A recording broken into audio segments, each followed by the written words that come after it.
മുതിർന്ന മാധ്യമപ്രവർത്തകനായ ജോർജ് കള്ളിവയൽ ചേരുകയാണ്. ശ്രീ ജോർജ് കള്ളിവയൽ ദില്ലിയിൽ എത്രയോ വർഷമായി മാധ്യമപ്രവർത്തനം നടത്തുന്ന ഒരു വ്യക്തിത്വമാണ്.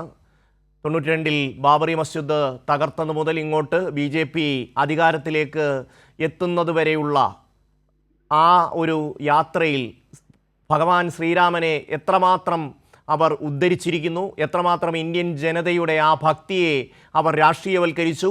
അതിനുശേഷം അവിടെ ക്ഷേത്രം പണിത ശേഷം ആ ഭണ്ഡാരത്തിൽ കൈയിട്ട് വാരി ഏതാണ്ട് 1400 കോടിയോളം രൂപ ഇവർ കൊണ്ടുപോയി എന്നുള്ള വാർത്തകളാണ് പുറത്തു വരുന്നത്. നേരത്തെ തന്നെ ബ്രിജ്ഭൂഷൺ ഒക്കെ MP അടക്കമുള്ളവർ ഈ കാര്യങ്ങൾ ചൂണ്ടിക്കാണിച്ചിരുന്നു. നേരത്തെ തന്നെ, അതായത് ഈ ക്ഷേത്രത്തിൻ്റെ നിർമ്മാണ ഘട്ടത്തിൽ തന്നെ അഴിമതി ആരോപണം പുറത്തു വന്നതാണ്.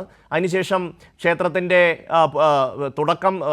ക്ഷേത്രം തുറന്നു നൽകിയതിന് ശേഷം പിന്നീട് ഇങ്ങോട്ട് അവിടെ ഉണ്ടായിരുന്ന CCTV-കൾ അടക്കം ഇല്ലാതാക്കി വളരെ രഹസ്യമായി വൻകിട തട്ടിപ്പ് അവിടെ നടത്തി എന്നുള്ള വാർത്തകൾ പുറത്തു വരികയാണല്ലോ. ശ്രീ ജോർജ് കള്ളിവയൽ, താങ്കൾ എങ്ങനെയാണ് ആ വിഷയത്തെ കാണുന്നത്? ഇന്ത്യയുടെ ചരിത്രത്തിലെ ഏറ്റവും നാണംകെട്ട, ഏറ്റവും ഗുരുതരമായ അഴിമതികളിൽ ഒന്നാണ് ഇപ്പോൾ അയോധ്യ ശ്രീരാമക്ഷേത്രത്തിൽ നടന്നിരിക്കുന്നത്. അത് നമുക്കറിയാം, പണവും സ്വർണവും വെള്ളിയും അടക്കം നടപടിക്രമങ്ങളൊന്നും നഗ്നമായ ലംഘനങ്ങൾ ഉണ്ടായിട്ടുണ്ട് എന്നാണ് പറയുന്നത്. കാണിക്ക എണ്ണലിൽ ഒരു നടപടികളും ഉണ്ടായിരുന്നില്ല. RSSും BSPയും സംഘപരിവാറും മാത്രമാണ് അവിടെ കാര്യങ്ങൾ നടത്തിയിരുന്നത്. അവർക്ക് ഇതിന്റെ നേരിട്ട് ഉത്തരവാദിത്തമുണ്ട്. നമുക്കറിയാം, പ്രധാനമന്ത്രി നരേന്ദ്രമോദിയാണ് അവിടെ പോയി പ്രാണപ്രതിഷ്ഠ നടത്തിയത്. അവിടെ RSSന്റെ ഒരു നേരിട്ടുള്ള ഇതിന്റെ ഉത്തരവാദിത്തം പ്രധാനമന്ത്രിക്ക് തന്നെയുണ്ട്. എന്നിട്ടും പ്രധാനമന്ത്രിയോ ആഭ്യന്തരമന്ത്രിയോ ഒന്നും ഇത് പ്രതികരിച്ചിട്ടില്ല. ഒരു കേസ് ഒതുക്കി തീർക്കാമെന്ന നിലയിൽ ഒരു SIT, ഒരു പ്രത്യേക അന്വേഷണ സംഘം രൂപീകരിച്ചെങ്കിലും നമുക്കറിയാം, പ്രധാനപ്പെട്ട ആരെയും ചമ്പത് റായി ഒക്കെ രാജിവെച്ചു, സ്വയം രാജിവെച്ചെന്നാണ് പറയുന്നത്. ഈ ക്ഷേത്ര ട്രസ്റ്റിൽ നിന്നും അദ്ദേഹത്തെ അറസ്റ്റ് ചെയ്യാനോ ഒന്നും കഴിഞ്ഞിട്ടില്ല. ഏറ്റവും പാവപ്പെട്ട, ഏറ്റവും താഴെത്തട്ടിലുള്ള 8 പേരെയാണ് അവര് ആകെ ചെയ്തിരിക്കുന്നത്. അവരെ അറസ്റ്റ് ചെയ്യുമ്പോൾ വലിയൊരു കൊള്ളയാണ്. അത് സാധാരണക്കാരുടെ പണമുണ്ട്, എല്ലാ കോർപ്പറേറ്റുകളുടെ എല്ലാം. തീരെ അധ്വാനിക്കുന്ന വയസ്സായ പ്രായമുള്ള അമ്മമാരുടെയും കർഷകരുടെയും അടക്കം നേർച്ചപ്പണം എടുത്തിട്ടാണ് ഈ കൊള്ള നടന്നിരിക്കുന്നത്.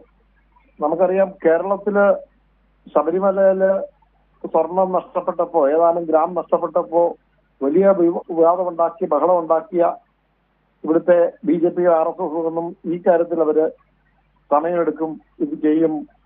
ഇവരെ ഒതുക്കുന്നതിലോ ഈ പ്രസ്ഥാനത്തില് പ്രധാനപ്പെട്ട ആളുകളെ അറസ്റ്റ് ചെയ്യാതിരിക്കുന്നതിലോ ഗുരുതരമായ ലംഘനങ്ങൾ നടന്നതിലോ ഒന്നും ഒരു കാര്യം. രസീത് നൽകാതെ 200 കിലോ വെള്ളി കൈപ്പറ്റിയതായിട്ട് കണ്ടെത്തിയിട്ടുണ്ട്. 60 കിലോ വെള്ളി കൊടുത്തത് കാണാനില്ല എന്ന് ഈ വെള്ളി മർച്ചന്റ്സ് അസോസിയേഷൻ പറയുന്നുണ്ട്. എന്തായാലും ഈ ചമ്പത് റായിയുടെ, ഈ ശ്രീരാമ ജന്മഭൂമി തീർത്ഥ ക്ഷേത്ര ട്രസ്റ്റിന്റെ ജനറൽ സെക്രട്ടറി ആയിട്ടുള്ള, ഇപ്പൊ അദ്ദേഹം രാജിവെച്ചു, ഈ ചമ്പത് റായിയുടെ ഡ്രൈവറായിരുന്ന ചിന്നു യാദവ് എന്ന രമാശങ്കർ യാദവ് പോലും ഈ ഭണ്ഡാരങ്ങളുടെ താക്കോൽ സൂക്ഷിച്ചിരുന്നു. ഇങ്ങനെയുള്ള യാതൊരു നടപടിക്രമങ്ങൾ, അയാളുടെ കോടികളാണ്. അയാള് ഈ ചിന്നു യാദവ് അദ്ദേഹത്തിന്റെ ബന്ധുവായ മനീഷ് യാദവിനെ ഈ സംഭാവന എണ്ണാനായിട്ട് നിയോഗിച്ചതായിട്ട് കണ്ടെത്തിയിട്ടുണ്ട്. അങ്ങനെ ഈ ഒരു തരത്തിലും അംഗീകരിക്കാൻ കഴിയാത്ത ഗുരുതരമായ വീഴ്ചകളാണ് ഉണ്ടായിട്ടുള്ളത്.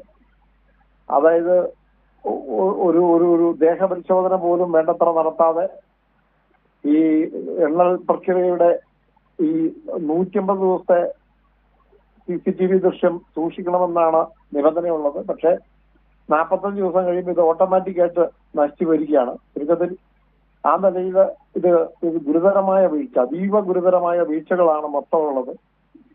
ഒരു ഒരു ഒരു ഒരു തരത്തിലും ഇതിനകത്ത് നിയോഗിച്ചവരടക്കം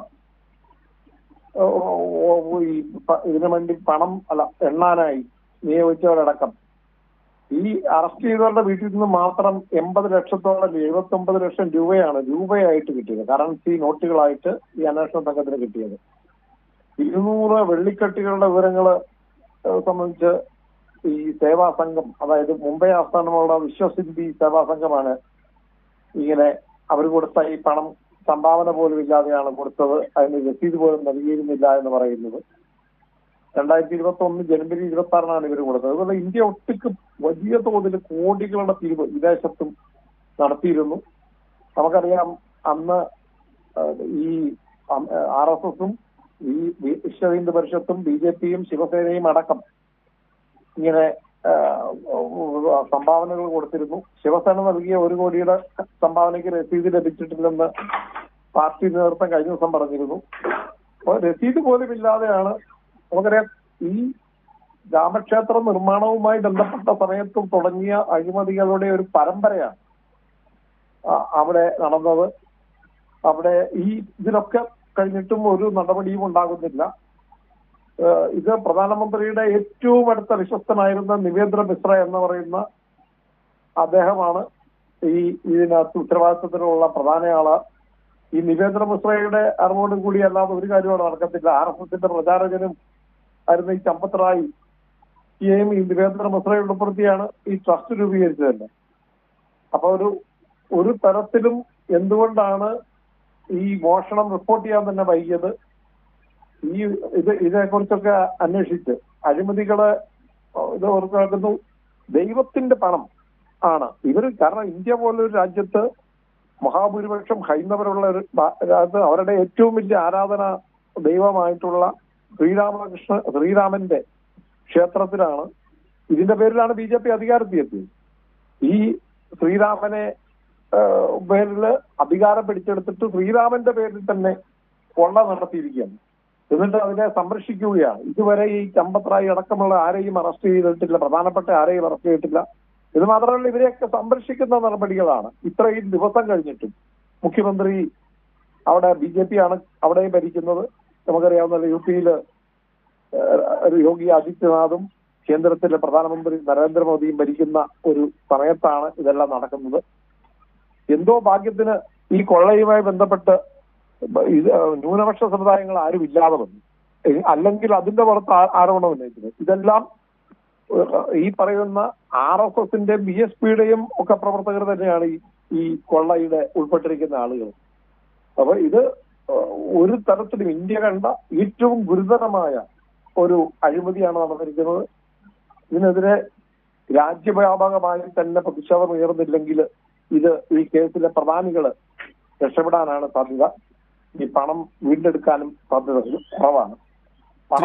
ജോർജ് കള്ളിവയൽ, ഒരുപക്ഷെ ഈ BJPക്കുള്ളിലെ ആഭ്യന്തര വിഷയങ്ങൾ, ഈ ബ്രിജ് ഭൂഷൺ ചരൺ ആണ് ഈ വിഷയം ഈ അടുത്ത സമയത്ത് പരസ്യമായി പ്രതികരിക്കാൻ തയ്യാറായത്. പക്ഷേ അദ്ദേഹം പറഞ്ഞത് ഇത് സംബന്ധിച്ച് ഞാൻ കൂടുതൽ വിശദാംശങ്ങളിലേക്ക് പോകുന്നില്ല എന്ന് പറഞ്ഞുകൊണ്ട് അവസാനിപ്പിക്കുകയാണ് ചെയ്തത്. നമുക്കറിയാം ഇപ്പോൾ UP ഭരിക്കുന്നത് BJP ആണ്. അവരുടെ ഇൻ്റലിജൻസ് സംവിധാനങ്ങൾ, മറ്റ് സംവിധാനങ്ങളുണ്ട്. കേന്ദ്രം ഭരിക്കുന്നത് BJP ആണ്. അവർക്കും ഉണ്ട് എല്ലാ ഇൻ്റലിജൻസ് സംവിധാനങ്ങളും. സ്വാഭാവികമായിട്ടും ഇതേക്കുറിച്ച്, ഈ തട്ടിപ്പിനെക്കുറിച്ച്, ഈ കൊള്ളയെക്കുറിച്ച് ഒരു വിവരവും ഈ സർക്കാരുകൾക്ക് ഇല്ലായിരുന്നു എന്ന് പറഞ്ഞാൽ അത് നമുക്ക് അങ്ങനെ അങ്ങ് വിശ്വസിക്കാൻ കഴിയില്ലല്ലോ. രണ്ടാമത് ഈ RSSുമായി ബന്ധപ്പെട്ടും സംഘപരിവാറുമായി ബന്ധപ്പെട്ട് നിൽക്കുന്ന എത്രയോ പേർ ഇവർ ഈ കൊള്ളയെ എതിർക്കുന്ന അല്ലെങ്കിൽ യഥാർത്ഥ വിശ്വാസികളായിട്ടുള്ള ആൾക്കാർ ഈ ക്ഷേത്രവുമായി ബന്ധപ്പെട്ട് പ്രവർത്തിക്കുന്നുണ്ടാവും. അവരും ഈ വിവരം BJP നേതൃത്വത്തെയോ സംഘപരിവാർ നേതൃത്വത്തെ അറിയിച്ചിട്ടുണ്ടാവില്ലേ? അപ്പോൾ പോകുന്നിടത്തോളം ഇതങ്ങനെ പോട്ടെ എന്നൊരു മനോഭാവത്തിലേക്ക് BJP നേതൃത്വം, സംഘപരിവാർ നേതൃത്വം എത്തിയെന്ന് വേണ്ടേ മനസ്സിലാക്കാൻ? തീർച്ചയായിട്ടും വളരെ ഗുരുതരമായ ഒരു സ്ഥിതിവിശേഷമാണ് ഉണ്ടായിരിക്കുന്നത്. അല്ലാതെ ഇതൊരു ഇത് RSSന്റെ ആളുകൾ നേരിട്ടാണ് ഇതിനകത്ത് പങ്കാളിയായിട്ടുള്ളത്. അല്ലാതെ പുറത്തു നിന്നുള്ള ആരുമല്ല. RSSും BSPയും അവർ തമ്മിലുള്ള ഭിന്നത കൂടി ഇപ്പം ഇല്ലായിരുന്നെങ്കിൽ ഇത് പുറത്തു വരില്ല എന്നും കൂടെ കരുതേണ്ടിയിരിക്കുന്നു. ഇപ്പോൾ RSSും BSPയും തമ്മിൽ ഈ സാമ്പത്തികമടക്കമുള്ള അധികാര കൈമാറ്റം അടക്കമുള്ള കാര്യങ്ങളിലുള്ള ഭിന്നതകളാണ് ഇപ്പോഴെങ്കിലും കുറച്ചെങ്കിലും ഇത് പുറത്തു വരുന്നതിന് കാരണം. എന്നിട്ടും ഇങ്ങനെയൊക്കെയുള്ള ആളുകള് ഈ കഴിഞ്ഞ 6 വർഷം കൊണ്ട് ഈ അയോധ്യയിൽ ഉണ്ടായിരിക്കുന്ന ഈ കൊള്ളയുണ്ട്, പലതരത്തിലുള്ള ഇതൊക്കെ പുറത്തു വരേണ്ടതുണ്ട്. നമുക്കറിയാം അവിടെ വലിയ തോതിലുള്ള അഴിമതികളാണ് നടന്നിരിക്കുന്നത്. ഒരു തരത്തിലും ശ്രീരാമന്റെ പേരിൽ അധികാരത്തിൽ വന്ന സർക്കാർ, അത് കേന്ദ്രത്തിലും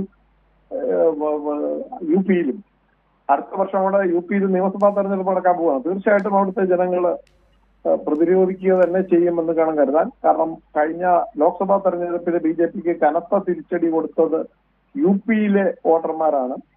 അതുകൊണ്ട് തന്നെ UP-യില് ഈ കൊള്ളയില് ഒരു തരത്തിലും അവര് ഈ രക്ഷപ്പെടാൻ സാധ്യത നൽകാൻ അവിടുത്തെ UP-യിലെ തീർച്ചയായും നന്ദി ശ്രീ ജോർജ് കള്ളിവയൽ.